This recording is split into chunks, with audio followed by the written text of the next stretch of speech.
Yo, what's happening, guys? Welcome to a brand new edition of Rave, Diaries and Tower Block Tales with yours truly, Uncle Doug's in the hot seat. As always, before we go anywhere, I just want to thank all you guys for liking, commenting on the videos, subscribing to the channel, especially on these Rave Diaries videos. I mean, I say this every week. I love the comments underneath when I put these videos up.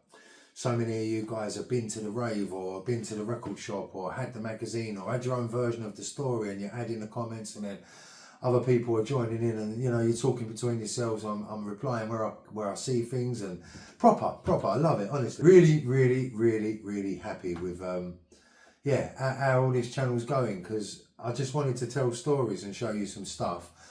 And I did hope that everyone would sort of like engage with their own stories, and it's gradually getting better and better as we go. So big up you lot. On with the show. Right, what we got today? So we've got this here. Does that mean anything to you?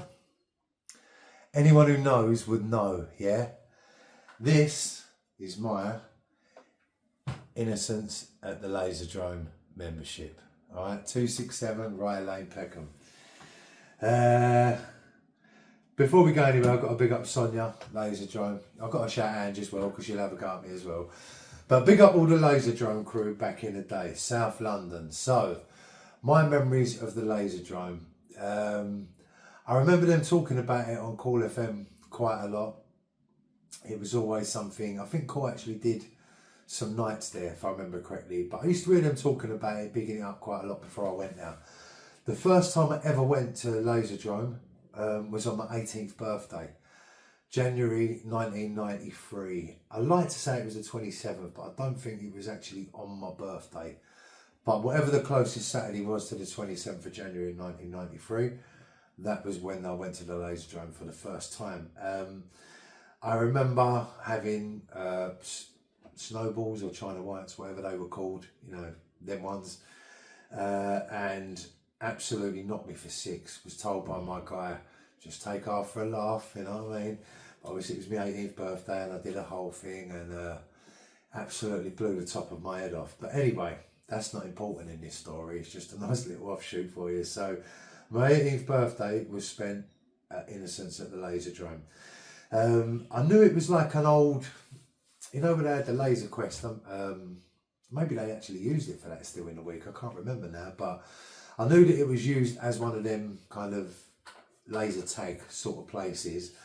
So I kind of half knew what to expect, but when you're using that as a rave environment, you can expect what you like, but it completely plays out differently when you walk into somewhere like that, and everything starts to kick in, do you know what I mean? So my first memory was, we got in there, and I'm pretty sure that the jungle room didn't open till 12 o'clock. Now, this is going from a very sketchy memory, but I vaguely remember there was a big room. When you walked in, there was somewhere where you could get refreshments, drinks, food. Maybe they even had like some arcade games, maybe. I might be imagining that, but I'm pretty sure as you walked, basically went in the club, got searched by Fish, who we'll get to in a minute, up the stairs, to the left, I think, and then a right maybe, and then there was a refreshments bit. Again, I might be completely fabricating this. And then you had like, what I thought was a main room was the garage and house room. And I think Dean Lambert was the resident there. He used to play for quite a long time in that room. And above the door, double doors, was a clock. When the clock struck 12, them doors would open and you would go through to what was the main room, which was like the laser tag, Innersense Lazerdrome main room. And they used to have the cream of the crop playing down there, trust me. Their residents, I think, were Probe, Nutty One, maybe one or two others. MC residents, I can't really remember. I know that White Locks was one of their residents, I'm pretty sure, for a while. But I can't really remember. I've got to big up Des. I can't mention White Locks and Lazerdrome without mentioning Des. This was Des's stomping ground, my mate.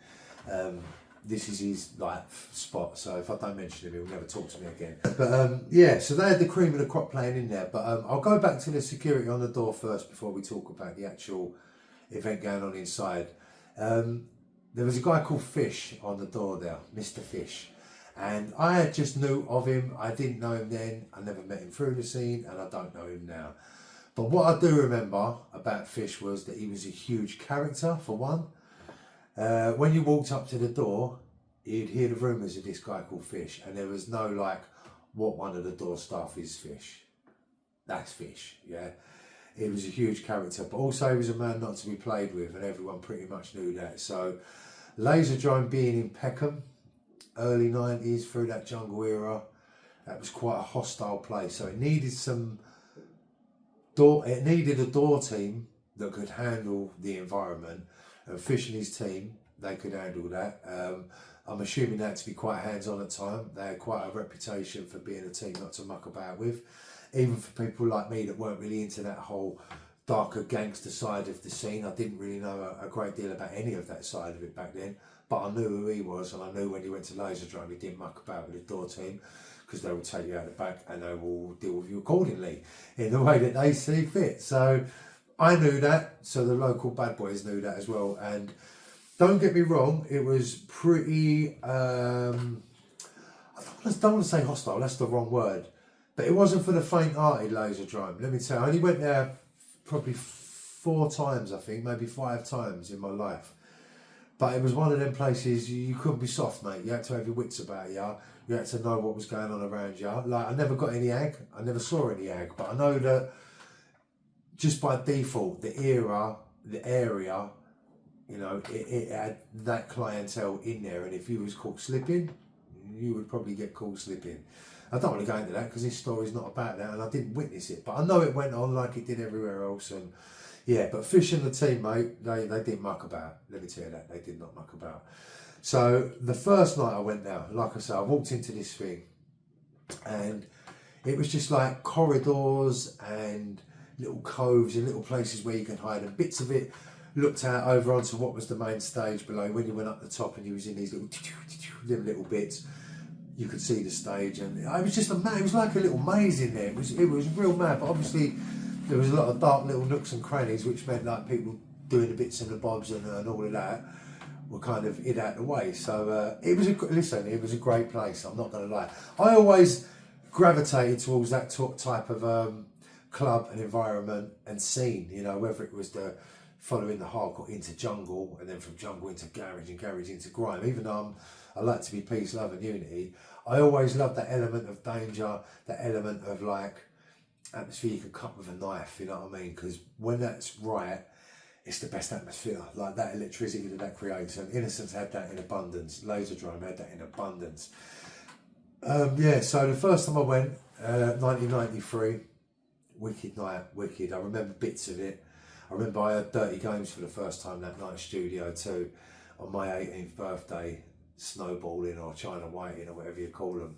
I mean, how's that for a memory? Dirty Games, Lazerdrome, 18th birthday, snowball.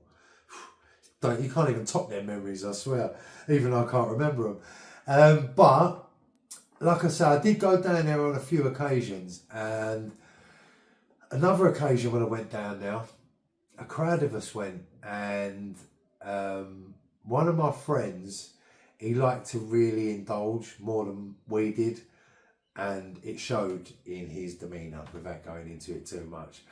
And for some reason, the security down there got it into their heads that we was selling bits and bobs in there, which we wasn't, but they thought we were.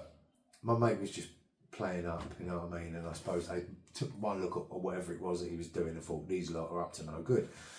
So basically, the security in there, Fish and a few others, they kind of circled me and my mates, and then they kind of closed in on us, and they grabbed us all up, and they made us put our hands above our heads like that, so we couldn't put our hands in our pockets, and they marched us.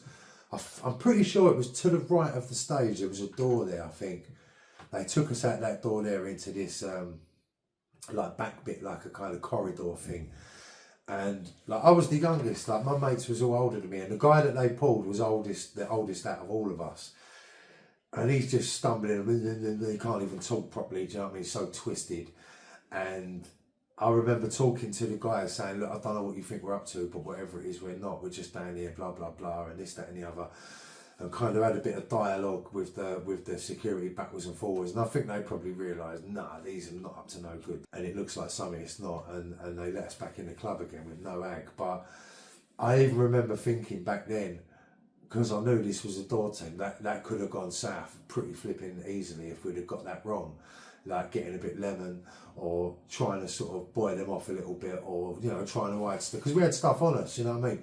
To be fair, they didn't even search us. After talking to us for a couple of minutes, they just must have thought, these lot of jokers, they definitely ain't up to no good.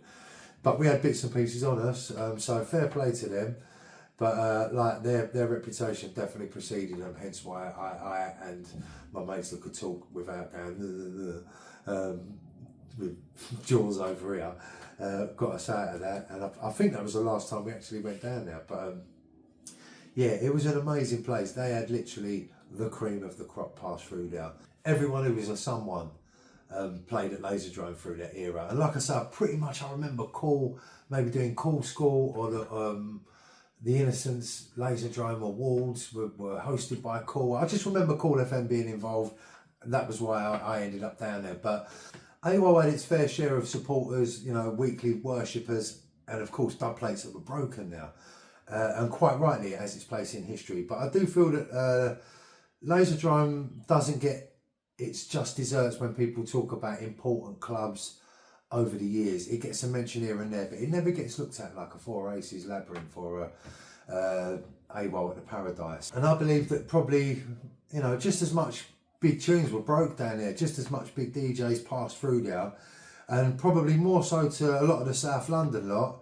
That was the weekly club they chose to go to hear the new music broken week to week. So yeah, it's definitely not taking anything away from AWOL, because AWOL is legendary for a reason, of course. But yeah, Lazerdrome definitely deserves its place in the clubbing Hall of Fame of rave culture, most definitely. So one more time, big up Sonia, shout to Anne, shout to Fish, shout to everybody that used to play down the Lazerdrome, everyone that used to get down there and rave.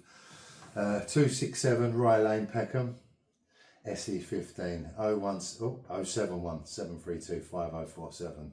Yeah, another amazing place with some amazing memories. I do remember as well, when you used to come out in the morning, there was a newsagent's kind of across the road. There's a little green bit and a newsagent's across the road, and like all them newsagents that were next door to rave clubs, you would go in there in the morning and it would just be rammed with people out of their boxes, mate, just causing mayhem. I'm sure he made a few quid, but I'm sure he lost a few quid and all along the way there, because it was just chaos in that shop. But yeah, big up all the Lazerdrome crew, man. Great times, great memories. And another tale told on Rave Diaries and Tower Block Tales. Thank you all for locking in, as always. Don't forget to comment underneath if you used to get down to Lazerdrome. Feel free to tell your stories underneath for us all to enjoy. And thank you for locking in, as always. Yeah, Rave Diaries and Tower Block Tales, we are out of here. Peace.